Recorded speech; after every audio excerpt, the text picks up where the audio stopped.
Сайн мэцхан үзэгчтэй тооцож ярилцлагын цагийн шинэ дугаар та бүхэнд хүрч байна. Манай өнөөдрийн зочноор Хөдөлмөрийн үндэсний намын дэд дарга Лавгс руу оролцож байна. Бидний урилгыг хүлээж авсан танд баярлалаа. За их баярлалаа. Манай намын одоо дотоод асуудал нэлээд олонний анхааралд өртсөн явдалд их санаа зовж байна. Жохон ичж байна. Гэхдээ биднээс мэдээлэл авах гад олон түмэнд манай намын одоо тухай зөв мэдээлэл өргөх гээд одоо өрсөн явдалд талархаж байна. За та хүн намын дэд даргаар өнөөдөр томилогдчихв. За миний мэдхээр бол хөдөлмөрийн үндэсний дэд дарга найдлаа Боргил гэж хоёр хүн намынхаа анх дугаар их хурлаар томилогдсон санагдаад байгаа. Тэгэхээр би сая таны хүн намын дэд дарга гэж танилцчихлаа. Тэгэхээр таныг өнөөдөр томилогдсон л гэж ойлголоо. Өнөөдөр томилогдсон миний бие тийм байна. Ямар хурлаар яаж томилогдов? Өнөөдөр намын төв орны хурал манай намын төв орны болсон. Тэгээ энэ дээр хариуцлагын ерөнхий орноос шийдвэр гарсан. Өөрөөр хэлбэл манай намын даргасан Исганбаатар гишүүн одоо намынхаа дүрмийг удаадараа зорчиж одоо намын дүрмийг зорчиж байгаа тул даргын асуудлыг хэлцэх хэрэгтэй байна гэдэг. Тэгээ бид нар яаралтай уг нь маргааш өдөр 3 сарын 3-нд залтсан байсан бол яаралтай энэ асуудлыг хэлцэх шаардлагатай гэж үзээд өнөөдөр 3 сарын 2-нд хуралдуулаад энэ асуудлаа хэлцсэн. Тэгээд одоо Исганбаатар гишүүнийг манай намын даргыг хийхэд одоо шаардлага хангахгүй байна. Өнөөдөр ингээд дүрмээ зөрчиж байгаа хүн маань одоо намыг төлөөлөх эрх алгаа гишүүдийнхаа ив нэгдэлийг хангаж чадахгүй байна. Одоо өдөр зүйлээ хоёр харгалдуулахын ажлыг хараад одоо хууль бус буюу те одоо дүрмийн бус ажиллагаа хийсэн талд нь орчоод ингээ явж байгаа нэг харамсалтай байна. Тэгээ шийдвэр өнөөдөр бол гарцсан. Тэгээ одоо Ганбаатар даргыг хоцруулаад оронд нь дэд дарга байсан. Найдлаа гэж үнийг сонгуулаараа сонгоод одоо найдлаа даргыг сонгочод байж байгаа. За тэгээ шинэ бүтцээрээ бол одоо миний бие бас одоо энэ дэд дарга гэдэг ажлыг авчаа сууж байна. Тэгэхээр өнөөдөр болсон намын төв хорооны хурлаар танай намын бүх удирдлагууд өөрчлөгдсөн гэж ойлгож болох уу? Бүрэн бол биш.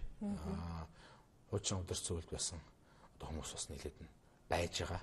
Жишээлбэл гантлага гэж хүн байсан, тэр хөнгөн сек болсон, лавдорч гэж хүн байсан, хэвээрээ байж байгаа. Би байсан ингээд жоохон альбан үүргүүд нь бол өөрчлөгд тодорхой хэмжээгээр хөдөлгөөн орсон.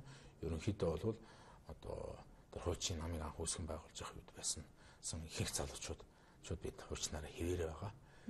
Цөөн хэд нөхөр тухайлбал 4 орчим хүн одоо Ганбаатар даргатай нийлээд одоо нэгэ өхөнд энэ ажиллагаа зохион байгуулад ингэ явцсан тал бол байгаа. Энэ харамсалтай. За нэгдүгээр намын төв хорооны эртц өнөөдөр бүрдсэн үү? Ер нь яаж эртц бүрдсэн юм бэ? За хоёрдугаар та нар хэлсэн чинь Ганбаатар даргыг дагаад нэг 4 хүн явсан гэдэг. За тэр хүмүүсийн зүгээс бол өнөөдөр хэвлэл мэдээлэл хэрэгслэр мэдээлэл цацж байна. Ямар мэдээлэл вэ гэхээр Ганбаатар дарга хэвээрээ байгаа. Маргааш намын төв хорооны хурал болно гэдгээд. Тэгээд ерөөсөө олон нийт төөрөгдчихэд байна л да. Өнөөдөр болсон юм уу? Ер нь маргааш болох юм уу гэд тийм ээ. За босон явдлыг одоо яг байгаагаар нь хэлэх нь одоо нэг гэж ойлгож байна. 3 сарын 3-нд үнэхээр хурал зарласан байсан. Тэгээд манай намын төв орны 56 оны жигсаалт гэж гаргаж ирсэн. Тэгээд ингээд явж исэн чинь туушин зөрчил бодолд намын төв орны хурлыг маргааш хийхээр өгөн төлөвлөсөн байсан чинь Одонгоо гээд өөрийгөө ерөнхий нарийн бичгийн дарга гээд зарлаад байгаа хүн маань 3 сарын 3-нд нүхтгээ зуршил бодолд хийнэ гэдэг хэлчихэж байгаа. Тэгээд жагсаалтан дээр болохоор жишээлбэл нэлээд хэдэн намын төв орнуудын гишүүдийг хасчихж байгаа. Тэгэхээр энд нэг юм жагсаалт гараад ирэх нь шүү дээ. Одонгоо гэж хүний зохиосон гэж хэлэх юм уу те. Намын төв хорооны хуралд оролцох хүмүүс жагсаалт те. Энд ерөнхий нарийн бичгийн дарга дорч хондын гаргасан жагсаалт гэж үг байсан. Тэгэхээр энэ дээр ингээ өөрчлөлт оруулаад нэлээд олон хүмүүс халдчихж байгаа. Жишээлбэл гантлага гэж үнийг халж байгаа, лавдуржийг халж байгаа, мөнх бат гэдэг нийслэлийн те 3 хүндэд даргыг бүгдийг халаад үндсэнд энд ингээ өөртөө таатай нэг тийм жагсаалт бий болгож эхэлж байна да. Яг уу дүүрэг орон нутгийн улсуудад бол өөрчлөлт байхгүй. Өдөрт зүйл болон нийслэлийн тэр дарга нарыгаа хүчээ солиод тэгээд одоо өөр жагсаалт гаргаад эхлэхгүй юу? Энэ нь бол үндсэндээ энэ нэгд өдрөөс эхэлж байгаа. Тэгээд хэрэн зэрэг одоо ерөнхий нарийн бичгийн дорж цаас ханд маань энэ одоо арай хэтэрч байна. Тэгээд нүхтэд манай орон нутгийн бас ирсэн улсуудыг авчиад байрлуулж ийнэ хилээд тэр нүхтгэ зуршил бодолд хол шууд тогтоос тэ. Тэгээд одоо манай нөхөд очиод заримтай нь уулзах ихлээр одоо уулзах боломжгүй байна ч гэдэг юм те. Эсвэл бол хамт хажууд нь ингээд хүмүүс ингээд ягаад ч юм хань болоод одоо янз янзын хорчж байгаа юм уу? Одоо 20 гэж хэлчихээр арай болохгүй байх л да нэг. Учиргүй гүгээ гараад. Уулзахгүй байх гэхэр ч одоо ямар ч. Одоо юу хин нэг өрөөнд ингээд зарим усууд хамт орч байгаа. Тэгээ юу хийж ийн яаж ингээд гарахгүй байх талаас нь ингээд ямар нэгэн байдлаар ингээд хажууд нь хүн ингээд байгаа л энэ төр байгаад байгаа чи эвгүй л байдаг байх л та. Тэгээд манай нөхөд зарим нөхөд маань орон нутгаас ирсэн. Одоо намын оронд амьд уулзах гад уулзах чадахгүй очсон ч гэсэн жоох эвгүй хараад энэ төр тий. Ийм болоод байсан. Тэгэхээр энэ яг нэг хаа нэг тийм жоохон танил байгааз. Магадгүй хоёр нэг том намуудад бас байдаг юм технологи юм шиг байна л да. Бид бас сайн мэдэхгүй. Тэгэхээр энэ технологи үндсэндээ тэр одоо Ганбаатар дарга болон тэр энэ дөрөнд хоосууд нь тэр Гамболд гэдэг хүн ч юм уу. Гамболд гэж хэнийг хэлээд байна? Алтан дорнодын захирал юм шиг бол. Энэ хүн бол Монголд танаа шинээр хэлсэн үсттэй. Монгол Улсын намын бахархлын гишүүн байж байгаад манай намд өнгөрсөн оны 12 сарын сүүлээр ихэрчлэн өнгө орж ирсэн юм байна. Тий. Тэгээ энэ хүн л одоо Гамболд гэдэг хүн маань Ганбаатар дарахтай л одоо ямар нэгэн байдлаар хамтарч ажиллаад тэгээд энэ ажлыг зохион байгуулахын нэлээд туслаад оролцоо яваад байгаа л да.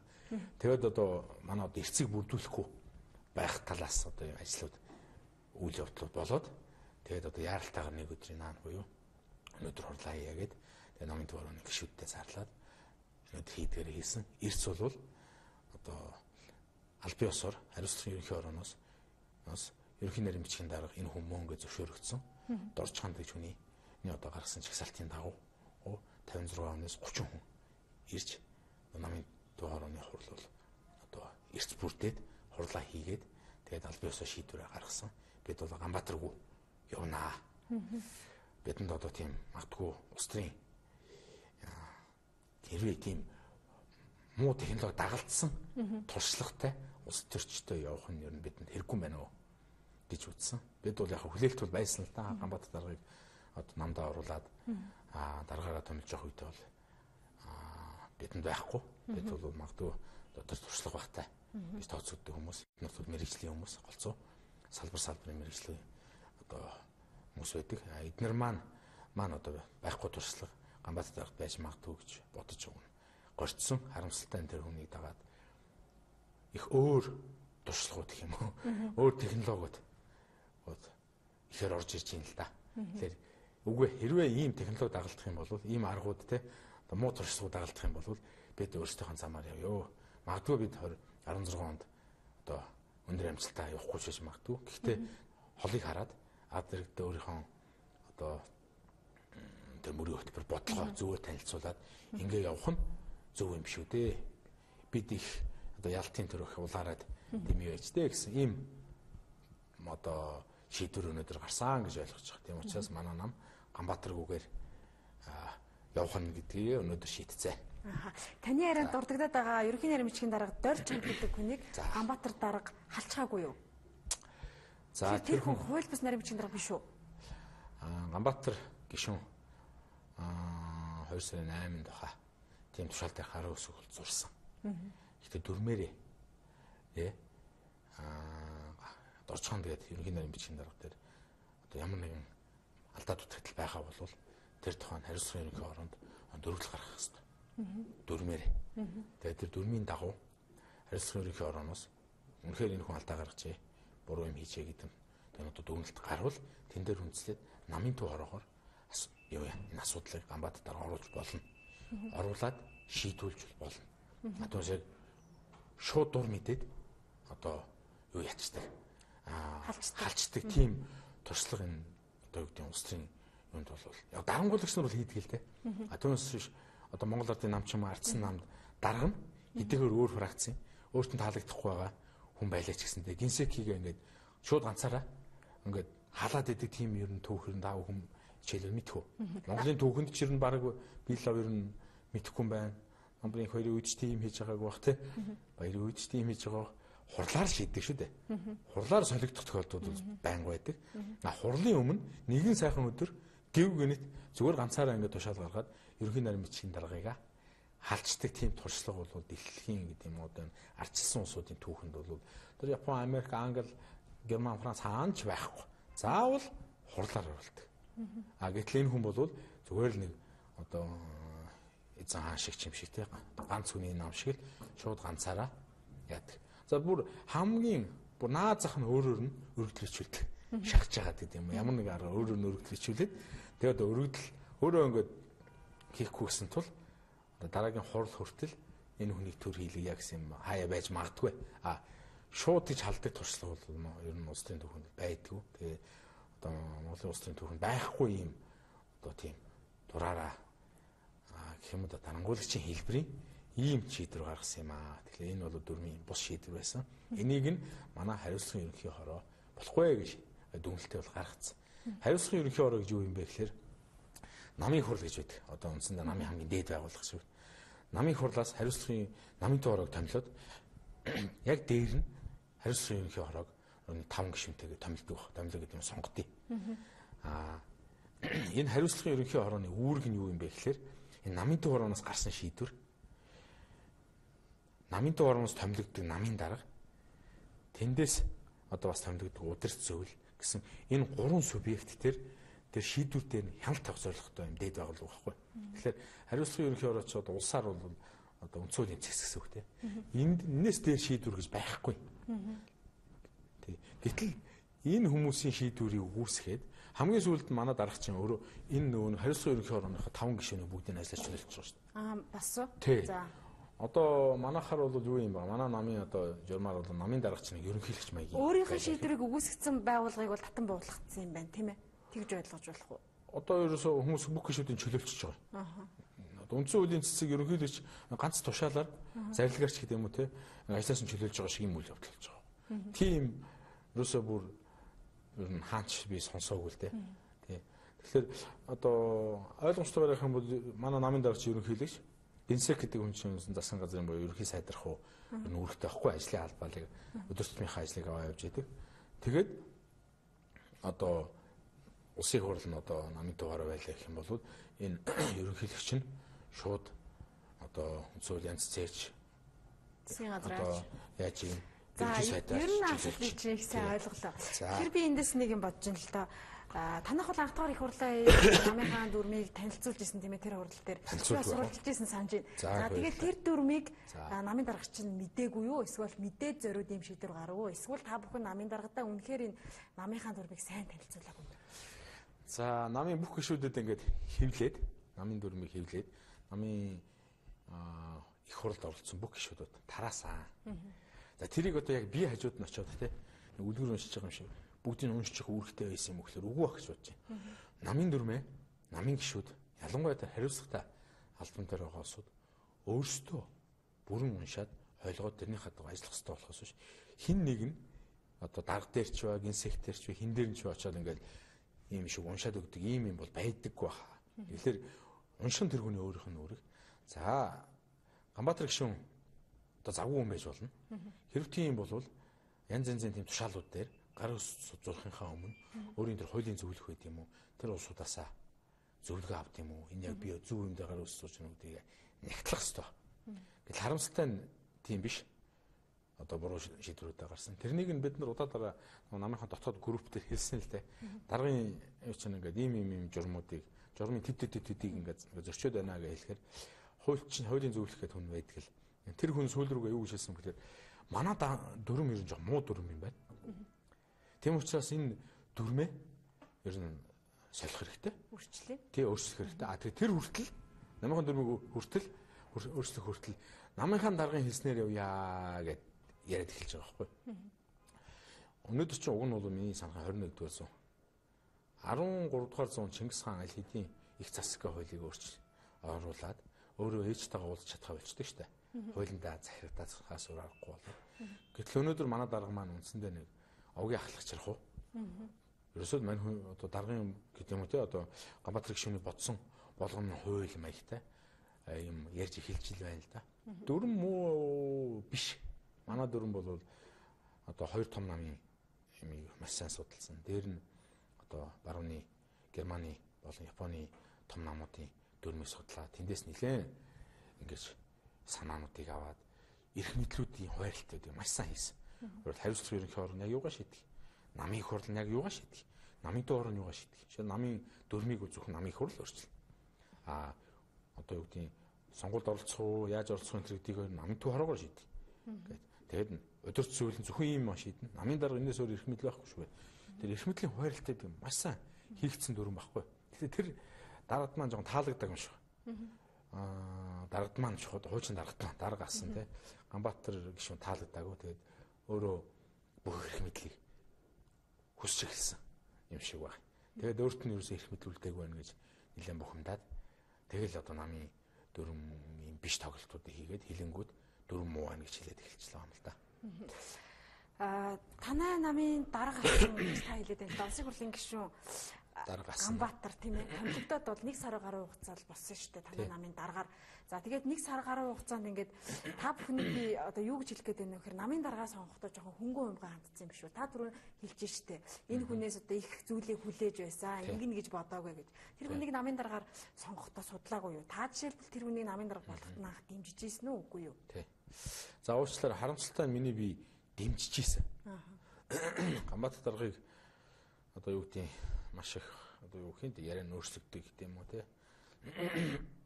Жохон залтай ч гэдэг юм уу. Тийм яриа бол зөндөл байсан л да. Гэхдээ нөгжүүлэх гэсэн юм сонирхол хүсэл байсан. Тэгээд Ганбаатар даргын мөн Ганбаатар даргыг ч Ганбаатар гишүүний тийм хүн байх гэж бас бодож байсан. Тэгээд хамтарч ажиллавал бидэнд байхгүй бие биендээ нөө байхгүй юм нөхчих байх гээл. Чухал сайн гэрүүл одоо хань болох юм байна. Бидэнд бол бас юу гэдэг олон түмэнд хүрэх гэдэг юм уу те. Сонсогч нарыг ингэж ховсдох чадвар их сайтай хүн шүү дээ. Тэгээ тэр чадвар нь байгаа юм байна. Тэгэхээр бид нар ингэ бодлогоо гаргаад явчих. Одоо хаана энийг нэмдэвшүүлэх үү? Жагсаалт нь ямар байвал хамгийн одоо аятайхан байна. Тэгээ мөрийн хөтөлбөртөд юу байх уу? Энэ төр гэдгийг бид хий. Та болохоор ер нь бидний ингэ хийгээд өгсөн юмыг ер нь голж яриад ойлгуулад ард түмэнд ойлгомжтой байдлаар хийгээ явах юм байна. Энэ гэсэн тийм яриа хөөрөө байсан юм шиг байна. Байсан. Дөөр орохгүй бид нар дээр клуб байх үед бид нар дээр чинь 2-3 удаа яриад одоо би гишүүр болоод үгүй.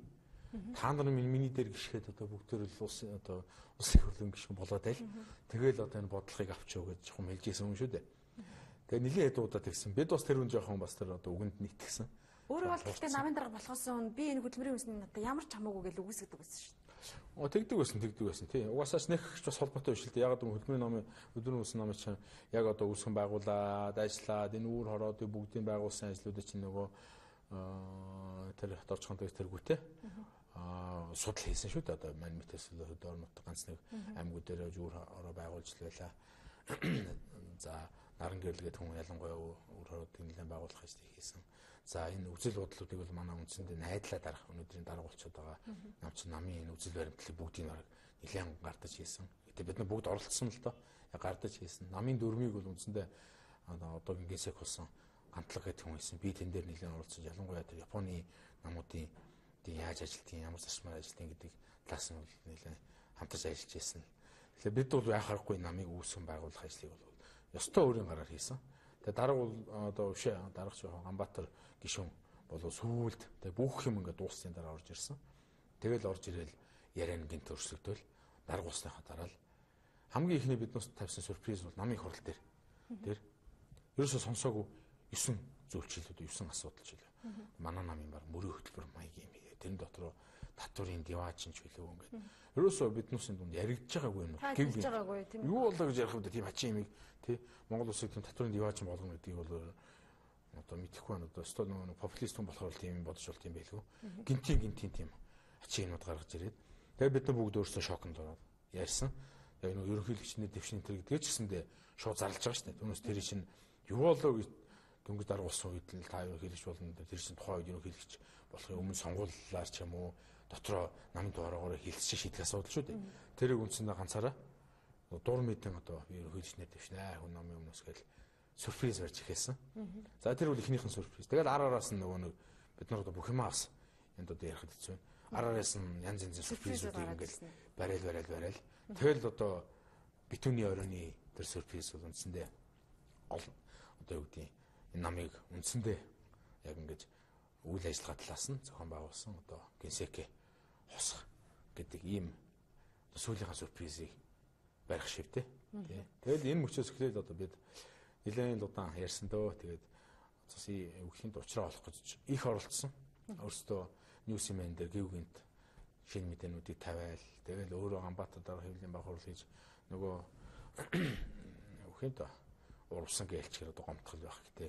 Гинт тэр юм сюрпризэнд нь оролцсон 4 хүний хойно зогсоож байгаад одоо энэ дүрмээ барья гэсэн залуучуудыг амбууны нохоо юулээ цагаан гартнууд энэ тэр янз янз нэр очиж өгөөд ингээд та бол тэрэнд нь орж явж байна. Одоо би тэр нөгөө нэг цагаан гартнууд нь ч юм уу энэ тэр юм шиг байгаа юм. Тийм. Гэхдээ би одоо цагаан гартан гэдгээр би ч нэг тийм бас нэг ичдгүүлтэй. Яагаад гэвэл магадгүй тусаар тогтнодыг олоход бол Баатар жанжнууд хэрэгтэй.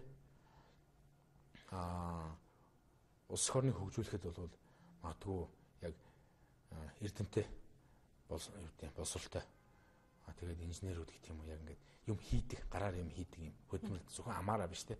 Одоо бараан бичдэг юм уу, нэг бол тийч хоолой татдаг юм уу те. Яг тийм инженер ямаа мэддэг. Салбарын мэрэгжлийн энэ хүмүүс гартаж оролцох ёстой гэж одоо чин стресс яг гэж ойлгодог. Тийм ч байгаасаа гэж хүсэж байна. Тэгэхээр бид бол энэ улс орны хөгжүүлэхэд одоо гардаж ажиллах ёстой хүмүүс гэж ойлгож байна. Түүнээс яг олонний өмнө гараад ярих бол яах вэ те. Гамбатад дарж ярьж чадах бах. Би ч бас их ингээд жоохон ингээд дасгал хийгээд эхлээд дасгал хийчихвэл бас дутаагүй ярьж чадна л да.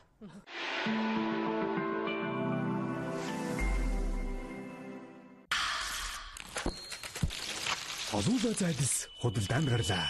Махын бигс хувьцаат компани. Мартин эм зөрүүлэн бүх бараа 50% хүртэл хямдрлаа. Сохо тавилгын их дэлгүүр.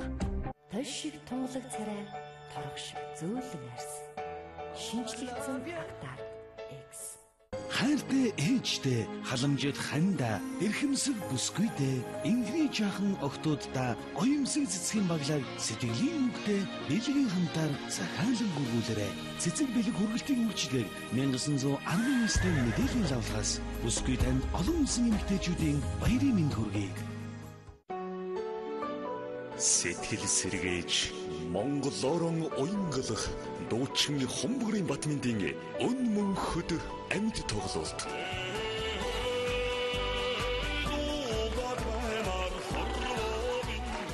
Олон улсын эмэгтэйчүүдийн баярын өдөрт зориулан 2016 оны 3 дугаар сарын 7-нд 19 цагаас UB Palace-ийн концертын их гэнхэнд ганцхан удаа үзэгчид та бүхнийг хүндэтгэж урлагийнхан алтан тайзан дээр цэргийн дуучин эрдмийн чуулган эстрад симфони найрал хөгжимтэй хамтдаа ард түмнийхэн сэтгэл тунагшсан тэрл сайхан аялгуу дуунуудаа ятг хөгжмийн айзм яруу тансаг гიშгээр амьлуулж хамтдаа уяран дуулцгаая гэлээ. Өнөөхөд тоглолтын тасалбарыг UB Palace-ийн кассаар буюу 88 83 48 48 95 11 99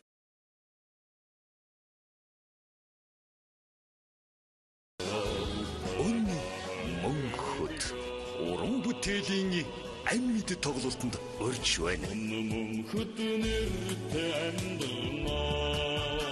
Дуучин Хомбогрын Батминд өнөөхөд дуу хууртайгаар та бүхэнтэйгээ 21 дархийн дуун сүн энергийн цэнгүн Монгол агротөвийн тэргүүн шинжлэх ухааны доктор Сарандава хайрын бэлэгдэл ногоон дархид 21 дархих багтаж сансан бүхнийг биелүүлж сайн үйл дэлгэрүүлнэ. Цэнгүнд 21 цамын бүжиг, 21 морин хуурч, 21 уртын дууч, 21 нуграаж, 21 дархийн дуу, 21 дархийн бүжиг, 21 дархийн ачлал дуу, цагаан дархийн дуу, өндөр гэгээн далайн багшийн дуу гişэлнэ. Тоглолтод Монгол улсын ардын жүжигчин Чимэд Зэе, Мөнх шүр, Монгол улсын гавьяа жүжигчин Амгалан, бүжиг дэглэгч Их гэрэл, соёлын тэргүүний ажилтан Цогц сайхан, Эрдэнэ цэцэг Түмэн жаргал, Наран туяа, Ариун Баатар, Сарангуй болднаар оролцсноо. Азтай үзэгчийг итгэл хамбад аялуулна. Цэнгүүн Монгол бүхэн өргөнд ганцхан удаа 3 дугаар сарын 6-ны өдөр 19 цагаас Монголын сайхан ээжүүд, эмэгтэйчүүд болон түмэн олон та бүхнийг хүрэлцэн ирэхийг урьж байна. 21 дархийн дуун сүн энергийн цэнгүүн. Аз жаргалын амин түлхүүр, ажлал хайрын ариун ундраг Хүсэл сэтгэлийн нандин эрдэнэ хүний ертөнцийн гэрэлтгий эрхэмсэг бүсгүйтэд олон улсын эмэгтэйчүүдийн баярын мэнд хүргэе. 1919-50 мэдээллийн лавлах. Урлагийг дэмжигч халгаа брэнд үзүүлж байна. Хурд инээмсэглэл бүсгүйчүүд баярын концерт тоглох боллоо. Тийм ээ, хурд 3 дугаар сарын 8-нд Азаа цэрэгт 15 цагт урьж байна. Хайрлаж, дурлаж, чин сэтгэлээсээ таныг дуулъя. Хурдсан ирсэн эмэгтэйчүүд болгонд халгаа брэндийн бэлэгтэй Азаа цэрэгт 3 дугаар сарын 8-нд 15 цагт уулзцгаая. 19:50 үнгүй өргөн харилцах утас 9913 9933 9911 74 76 89 89 44 73 хурд инээмсэглэл бүсгүйчүүд.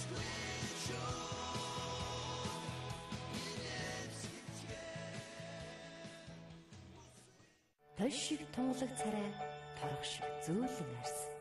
Шинжлэгдсэн актаар X. 50 хүртэл хямдралтай тавилга аваад уран өрөө байрны азтан болоорой. Сохо тавилгын их дэлгүүр.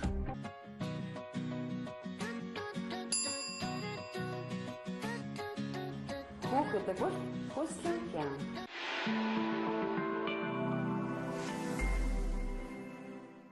Танай намайг одоогийн нөхцөл байдлаар хоёр хуваагч байна гэж хараад байна. За таавал дүр ярианд нэлээд олон удаа дурдж байна. Ганбаатар даргаыг дагсан 4 хүн байна гэж.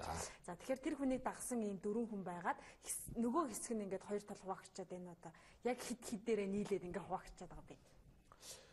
За танай нам ер нь хитэн гişүнтэй. Манай нам бол маш олон гişүнтэй 100000 гişүнтэй. Намын одоо яг ихэнх үед нөөцгөн байгуулж ирсэн. Тэгээд одоо намын төвөөрөнд оролцож байгаа бол 56 хүн байгаа гэж хэлсэн. За ойролцоогоор нэг 20-30 орчим хүмүүс нь одоо юу гэдэг яг намын үүрийн дарга нар буюу аймаг дүүргийн анхан шатны байгууллагуудын дарга нар гэсэн үг тийм. За тэгэхээр цаана нэг 26 орчим нь болохоор намын төв аппаратд буюу энэ яг бодлогын ажлуудыг гардаж хийдэг. За одоо Ганбаатар гишүүний хэлдгээр бол цагаан гартнууд ч биш магадгүй ийм ингээд хүмүүсийн бүрэлдэхүүнтэйгээр манай намын төвөөрөнд бүтцэн өөрөөр хэл. За эндээс бол магадгүй тэр 26 нөхрөөс чинь 4 тэнд тууж явна да. Тэгэхээр энд нэг 20 гаруй одоо нааталт нь гарсан. Тэгээ үүр хоруудын дарга нар ч бас бүгдээрээ Ганбаатар тэр түүний дөрмийн бус тоглолтыг дэмжиж байгаа юм бас биш. Тэгэхээр манай аймаг олон дүүргийн намын орон дарга нараас бас биднээс дэмжиж байгаа улсууд байгаа. Ингээд өнөөдөр бол манай хурал 30 хүний эрсдэлээр бүрдсэн л дээ. Тий. Танай намд сүүлд бизнесийн салбараас нэлээд олон тийм ээ одоо тухайлах юм бол Scale компани захирал болор Алтан дорд компани захирал гам болд гэх мэтчлэн нэг нэлээд хідэн одоо олон жил бизнесийн салбар төр бүтээлтэй ажилласан ийм хүмүүс орж байгаа шүү гэсэн. Тэгэхээр тэр хүмүүс аль талд ороод байна? За Гамбол гэдэг хүн маань нөгөө Ганбаатар дарагтай хамт байгаа энэ хоёр хүн нэлээд эртнээс бас холбоотой юм шиг. Ганбаатар гишүүн чинь уулуур хаагамтай нэг тэмцээд байгаа юм шиг мөртлөө. Үндэ болохоор их ойрхон хүн юм шиг байна лээ л дээ.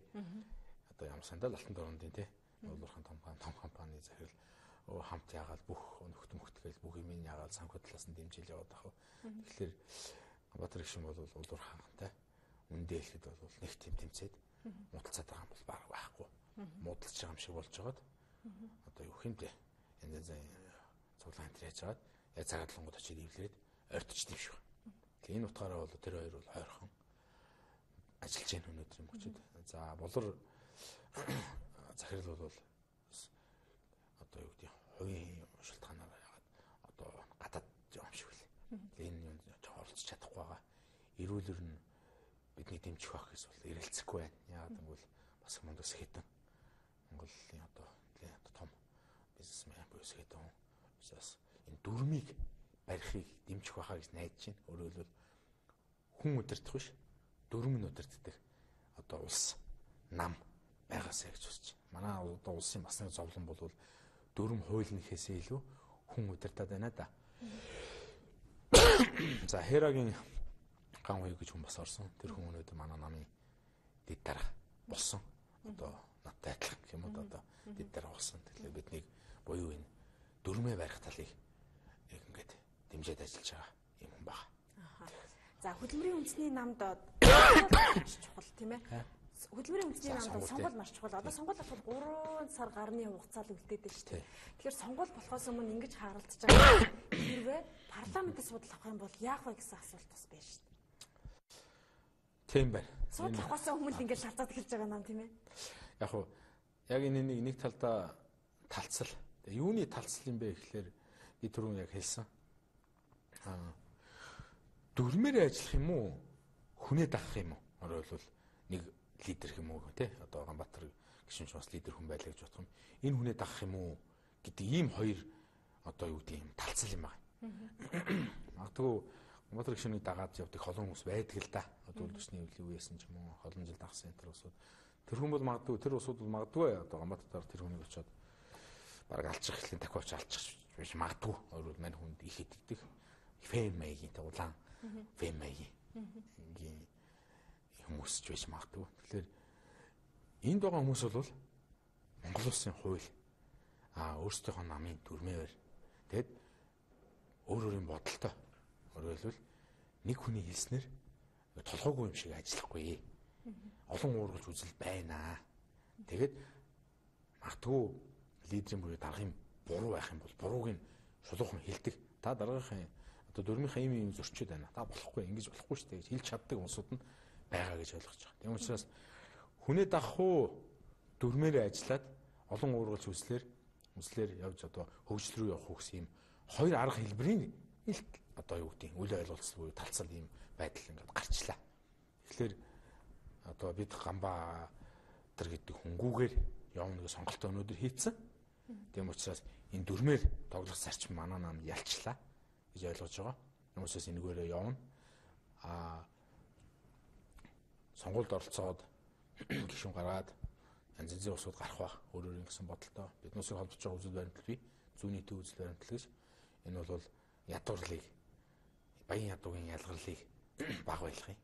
Ажил хөдлөлийг баг байлгах юм. Тэг ийм үндсэн зарчимтай. Энэ нам байгаа одоо үзэл баримтлал. Тэгэхээр энэ үзэл баримтлалынхаа дотор бас янз янзын үзэл санаанд гарч ирнэ. Өөрөөр хэлбэл тэр зорилготой хүрэх янз янзын одоо туршлага арга барилуудын хоорондын тэмцэлтэй мэтгэлцэн бол манай нам дотор бол байна. Тэр утгаараа бол бодлогын юм уу те арга тактикийн хувьд ингээд одоо юу гэдэг дотроо юм зөрчилдөөнүүд бол байх бах. Эцсийн дүндээ дүрмээрээ л асуудлаа шийддэг ийм л нам байна. Тэгэхээр тийм сонголт өнөөдөр түүхэн шийдвэр хийчлээ. Бид 1 сарын 18-нд шийдвэр бол өгн хийжсэн. Тэр маань буруу шийдвэр байжээ гэж өнөөдөр гимшиж байна. Дахиад сонголтоо хийчлээ. Амаагүйгээр явнаа. Шийдсэн. Тэгэхээр энэгээрээ одоо ажилланаа. Гэхдээ танай нам сонгуульд одоо илүү ард иргэдээс оноо авахгүй ч парламентэд илүү олон суулттай болох гэж Ганбаатар гишүүний намын даргаараа сонгосон юм биш үү? Тэгэхээр одоо сонгуульд яах вэ? За сонгуулийн үр дүнд юм уу яг шууд утгаараа энэ шийдвэр бидносыг одоо олон судалтай байх сонголтыг одоо гэх юм да тэрийг үгүй болж иж магадгүй бид нар бол олон судал авч чадахгүй ч гэж магадгүй. Гэтэ өнөөдөр энэ шийдвэр бол юу юм бэ гэхээр хэд их тийм ялтруу гэдэг юм те суудлын төлөө шунхаан болио. Ерөөсөө яг зүв бай. Тэр муу аргаар буруу аргаар зөв одоо шийдэлт хүрнэ гэж байдгүй юм байна. Арган зүв байж ижил үр дүн зүв байт юм байна. Тийм учраас хамаалал 16-нд бид одоо өндөр амжилттай юм уу те олон судал авч чадахгүй ч байлаа гэсэн. Одоо өөрсдийнхөө гаргасан магадгүй ард түмэнд одоо юу гэдэг юм. Ард түмний хувьд бол нэг хэсэгтээ жоохон хэцүү тийм одоо бодлогоодыг ч гэсэндээ ингэ тайлбарлаад ард түмэндээ зөвөр ойлгуулад магадгүй бид одоо технократууд гэж хэлээд яриа гэж нь ойлгохгүй маа гэж ярьдаг л да. Мэргэжлийн улсуудад ойлгох юм бохоц одоо энгийн хүмүүс та нар ерөөс ойлгохгүй байна гэж яриад. Тэр яриаг л одоо ойлгогддог болтлоо зүтгэсээр хагаад 20 он юм уу 24 он юм уу одоо цаг зараад чамаагүй бол одоо зөв л аргаар явъя. Зөв замаар явъя. Зөв ажиллая гэсэн ийм шийдвэр гэж ойлгож байна. Тийм учраас 16 онд хамаагүй одоо олон судал авч чадахгүй ч байсан юм байхгүй. Гэхдээ одоо нам бол энэ зүүнний төв үзэл баримтлалаа Монгол улсад ялтал одоо ажилланаа. Энэ дээр бол одоо биднээс зориг төвчээр итгэл үншил байгаа гэж бодож байна. Танай намын дарга асны одоо энэ талцал маргаан гарснаас сони хэвлэлд өгч байгаа ярилцлагыг харахад бас нэг ийм зүйлийг хэлжсэн л та. Энэ бол нам дотор дээрээс шийдсэн чулуу. өөр талаас шийдэж байгаа чулуу юм аа. Энэ тал одоо манай намынхаа оногдоод байна гэх утга бүхий зүйлүүдийг хэлж исэн харагдж исэн. Та ч гэсэн талаар уншсан баг тийм ээ. Тий. За тэрийг бол би нөгөө хоёр намын удирдах төвчний хүмүүс биш учраас тий. Хаана хинээс ямар чулууга шийдэд байгааг сайн мэдэхгүй байна. Хэрвээ үнэхээр шийдсэн чулуу муу юм бол тэр Ганбаатар гишүүн өөрийнхөө эргэн тойронд байгаа усудаа илүү сайн хараасай гэж бодож байна. Өдрөөс нь Ганбаатар гишүүн бол Монгол Ардын намын баг хурлын гишүүн байсан хүн, Батөр үлгэж хүн басан Монгол Ардын намын баг хурлын гишүүн байсан хүн, Удангуй гэж хүн мөн л адил Монгол ардсан намын үед сувилагчийн сургуулийн захирлаар томилогдоод нөгөө нэг хамт олон хүлээж авахгүй болохоор алтан уягаар дахиж шууд энэ хүнийг 50 гэж шахаж ирсэн гэлээ. Тэгэхээр ардсан намтай их ойрхон хүү юм уу гэж ойлгодог. Хэрвээ тэр одоо юу гэдэг нь том намуудаа шийдсэн чулуу муу юм бол магадгүй тэр гишүүний хажууд байгаад байгаа нөхцөл юм шүү. Тэгэхээр би өөр нэг ярилцсан дээр хэлжсэн ярилцлага хэвлийн баг хурал дээр та жамуух болчихоо заа гэдэг. Тэ. Тэр чинь нэг баг урус усад цуглуулаад яваад ахаар хамгийн сүүлд нь өөрийг нь бариад өгчдөг штэ. Тийм болох үү дээ гэж хэлжсэн. Тэгэхээр тий бид нус ихээс илүү ойрхон байгаа усудаа сайн хараасаа л гэж хүсэж байна. Одоо маргааш танай намын төв хорооны хурал дахиад болох юм байлээ тийм ээ. За тэгээд тэр хурал дахиж ирсэн ингээ бүгдээ яг өнөөдрийнх шиг болоод яг одоо танаа тал хийсэрч гэх юм уу тийм ээ. Шийдвэр гаргалаа гэхэд ер нь асуудал цаашаа яах юм бэ? Ингээл талцаад ах юм уу? Яг юу тэнгэрийн дээр хууль гэдэг хэлөө те. Манай намын хууль нь бол намын дүрм байгаа. Намын дүрмийн дагуу хариуцлагын ерөнхий хороо гэдэг бол үндсэн эцсийн дүгнэлтийг гаргадаг газар. Хариуцлагын ерөнхий хорооноос албан ёсны ерөнхий нарийн бичгийн дарга нь дорчхонд мөнгөд аль дээрүүд гарцсан. Тэгээ намын даргыг дүрмээ удаадараа зөрчсөн учраас төтгөлцүүлэх нь зүйтэй гэсэн ийм санал гарсан байгаа. Тэгээ тэрний дагуу тэр жагсаалт би сая хоёр жагсаалт гэсэн шүү дээ. Тэгэхээр энэ албан ёсны ерөнхий нарийн бичгийн даргын гаргасан жагсаалтын дагуу болсон хурал буюу өнөөдрийн энэ хурал нь хүчинтэй. Энэ бол албан бус ерөнхий нарийн бичгийн дарга бах улсуудыг солиод хольж бүлээд те өөрөөхөн тэнд эргэн тойронд байгаа улсуудаа томилцсон ийм жагсаалт байгаа. Тэгэхээр энэ жагсаалт нь өөрөө хүчингүй учраас энэний эрдэс нь өөрөө хүчингүй болно. Тийм учраас одоо маргаашийн хурал нөхдөд болох те одоо Гамбол гэдэг хүний хувийн тэр буудалд ингээд нэлээд сайхан ингээд хоолондтай нэг тийм гоё хийгдэх тэр хурал бол одоо хүчинтэй байх үндэслэл байхгүй. Тэрний тухай хариуцлагын ерөнхий хорооны дүгнэлт хийж байгаа гарах бах угаасаа аль нь хүчинтэй вэ гэдэг дээр тэгэхээр тэн дээр бол ямар ч тийм юу санаа зовх юм эргэлзэх юм алгаа. Танаа нам ер нь санхүүжилтийн асуудлыг яаж шийдэж байна? За намын санхүүжилт бол өнөөдрийн хүртэл бол тэр удирдах зөвлөлийн болон бас ус хүмүүсийн одоо нэр дэвшгээд байгаа хүмүүсийн одоо хандив хураамжийн юм дээр ажиллаж ирсэн. Яг манай намын хувьд бол магадгүй хоёр том нам шиг тийм их том нөхцөл бүтэц байхгүй л дээ. Тийм дүүрэг аймаг болгон нэг намын үүтэй үрийн намын хорооны байртай тэгээ нэг улс төрийн ажилтнтай. Тэгээд яг төв нам дээр бол 2-3 хүн яг одоо орон тооны юм цалингийн ажил хийдэг. Бусд нь бол бүгд одоо бүгд л одоо бүгдийн ажлынхаа хажуугаар хагас цагаар гэх юм уу 7 хоногт 2-3 өдөр зарим өдөр болгоно 2-3 цаг ч юм ингээд ирж очин гойн ажлуудыг зохицуулаад хийж байгаа. Тэгэхээр зэрэг манай намын одоо тэр усал зардал юм уу тэр юм бас тийм их биш юм. Жишээлбэл одоо 30 одоо аймаг дүүргүүд дээр дэрх зардал чинь нэг 50 сая төгрөг байгаа шүү дээ. Тэгэхээр нэг 50 орчим хүн сар болгоно 1 сая төгрөгтэй хандивлаа явуучихд бол аваа явуучих ажил байхгүй. Тэгээ яг 1 сая төгрөг бол бас бага биш мөнгө л дөө. Гэхдээ магадгүй гэрэм биеийн засад гэрэн засцсан ажил үйлс нь бас ингээд тодорхой хэмжээнд жигдэрсэн.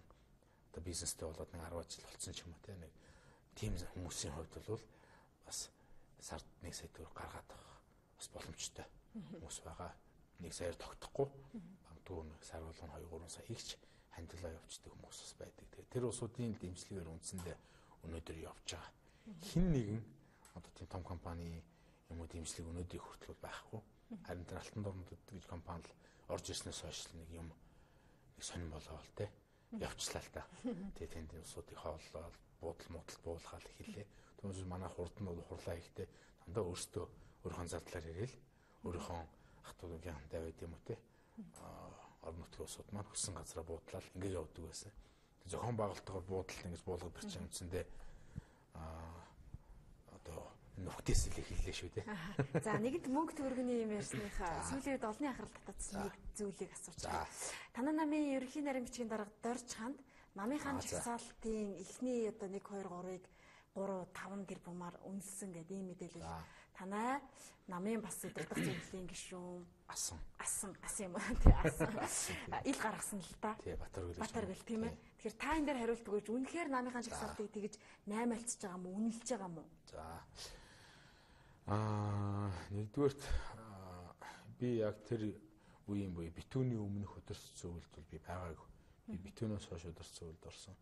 Тэгэхээр удирц зөвлөлд дээр яг яригдсан яриаг би өөрийн биеэр сонссон яриа биш болохоор тийм юм гэж бол хэлэх боломжгүй харамстай нууцлаараа. Би уг нь аль болох юм илэн далангүй хэлье гэж бодсон боловч тэр асуудлын үед өмнөдөө хэлэх би мэдэхгүй юм ярьж болохгүй.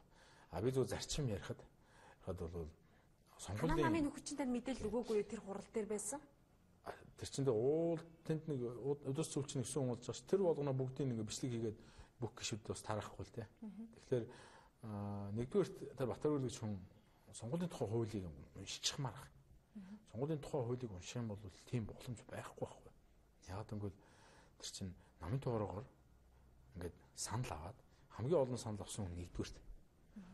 Хоёрдугаарт нь санал авсан хүн хоёрдугаарч гисэн гэсэн ийм юм таа шүү дээ. Тэ? Түүнээс биш хин нэгэн хүн намын даргач бай, генсекэнч бай, хин нэгэн хүн одоо юу гэдгийг шийдээд тэгээд тэрнийхэн дагуу жагсаах боломжгүй байхгүй. Жагсаалтаар оруулаад пат гээд өөрөх биш юм. Хүн дээр нь тооллого юм. Тэр чинь нууцаа тоолно. Тэрний чинь тэр нэг санааны зоргоор тэр нэг 3 түн гэдэг нь 3 жагсаал тий 2 гэж бодсон 2 жагсах албагүй байхгүй. Олонний танил мундаг нэг аятайхан хүн байвал 7 жагсна гэж бодож ирсэн нэг жагсах юм билээ. Тэрийг бол мэдэх боломжгүй. Тэгэхээр тэр тийм зохицуулах боломжгүй тийм юмыг нэгдүгээрт одоо Батаргөл гэж хүн ямар зорилготой тий яагаад ярьсан гэдэг нь эргэлзээт. Дараа нь одоо Ганбаатар гишүүнч өөрөө тий өөрөө урд нь дарга байх үедээ тий бас ярилцсан тэр жагсаалтыг тийм үнэлэх боломжгүй үнэлээчгүй гэж хэлсэн байсан. Дорчгонд гэж хүн өөрөө бас үгүй тийм байхгүй гэж хэлсэн. Тэгэхээр Батаргөл дарга одоо ямар зорилготой яагаад тийм одоо ярьцсан одоо бүүмэд удирц зөвлөлдөр нэг ярьсан нэг тийм янз янзын зардлуудыг те одоо сонгуул хүртэл хэдэн төгрөгийн зардал хэрэгтэй юм байна. Тэр зардлыг одоо яаж болох вэ? Жагсаалтанд орж байгаа усудаас ханд байвал ямар нэг хүн төгрөг оногдох юм байна. Тэр гэсэн тиймэрхүү нэг тийм хоосон тооцоонууд те болсон хэсгийг бол би мэдэхгүй. Босон жож магадгүй, үгүйж жож магадгүй. Тэрийг бол тэр яг тэр хуралд оролцсон усудаас нь өөрсдөөс нь асуусан зөв харамсалтай би тэр үед удирцвал байгаагүй. За баярлалаа. Бидний цагийн төврөд өндөрлөж байна. За их баярлалаа. Манай өнөөдрийн зочноор хөдөлмөрийн үндэсний намын дэд дарга Лавсар оролцлоо.